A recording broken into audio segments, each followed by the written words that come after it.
Good morning friends and welcome to the pre-market view. US markets were flat to marginally positive as we had S&P revising the outlook which is sovereign credit rating outlook from negative to stable for US, and European markets were mixed. Germany was up almost about 0.5%, but most of the other markets were down anywhere from 0.15 to almost 0.5%. And in terms of data point, we had Italy's Q1 GDP outlook being revised to minus 0.6% against the earlier forecast of minus 0.5%. Also, we had seen the mining stocks in Eurozone coming down on the back of warning from some of the analysts that the Chinese growth could actually falter, and we had seen sharp cuts across the mining companies in the Eurozone. Today morning, when we look at the Asian markets, Japan is almost flat. Yesterday, remember friends, that Japan had actually shot up almost about 5%, and most of the people are waiting for the Bank of Japan's policy meet, which is likely in a couple of days, to get further clarity on the stimulus as well as that currency approach, because we've seen a huge swing across the global currencies on the back of the Japan's policy towards its currency and overall finances. Most of the other Asian markets are down. Hang Seng is down almost about 0.7%. China is shut for a couple of days, but the biggest talking point of the day is the fall in the USD INR or the Indian rupee, which has corrected almost about 8% from May. And yesterday we had seen the single largest day fall of almost about 2 to 2.5%. It's now at about 58 levels, which is quite unnerving for a lot of businesses, and there is a feel that probably because of the higher yield in the US from about 2 odd levels to about 2.2, we've seen most of the emerging markets currencies actually falling because the money is moving from the higher bond yield assets in the emerging markets with the US treasuries, where the yield is about 2.2%, and for the first time we are seeing the real interest rates actually showing positive trend. So on the back of this rupee factor, we had seen a fall across some of the companies like OMCs, the company with high FCCB component like Jain Irrigation, Sri Renuka, RCom, even companies like Tata Steel and Sterlite, we had seen sharp cuts. However, some of the export-oriented companies in the pharma and IT space were relatively stable. In terms of flows, friends, FIs were net sellers to the tune of about 78 odd crore.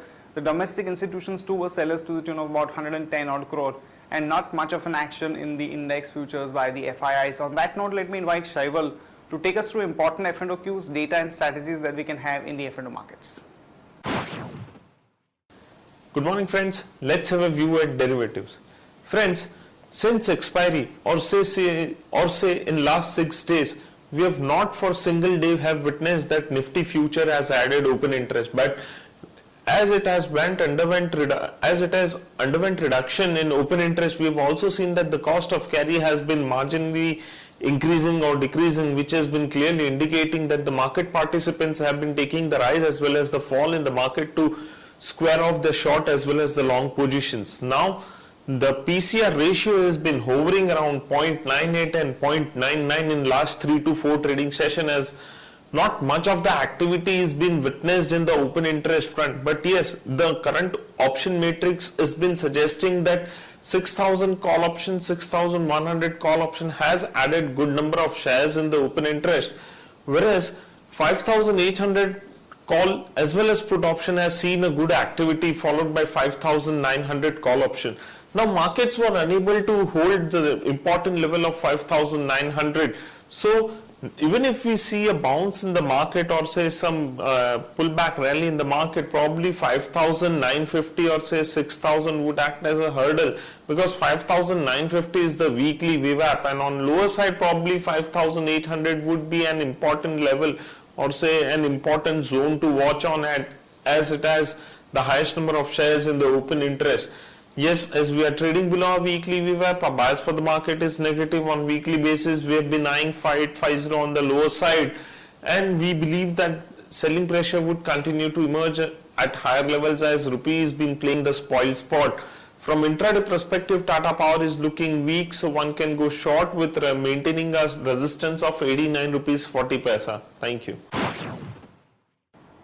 Here are the important news and events that we are tracking today. First of all, the rupee has hit almost about 58 against the dollar, and on the back of this development, one could have a positive bias for some of the export-oriented companies like TCS, HCL, Infosys, and some of the pharma companies like Lupin, Cadila, and Ipca, because there is likely to be some amount of buying interest given the current environment that we have. Also, at the same time, the bias for some of the oil marketing companies would be negative, and also for some of the companies which are holding a large amount of FCCB where the maturity is nearby could also face pressure. So companies like Tata Steel, Sterlite, Tata Power, Sesa Goa are some of the companies where the bias could be negative in the current scenario.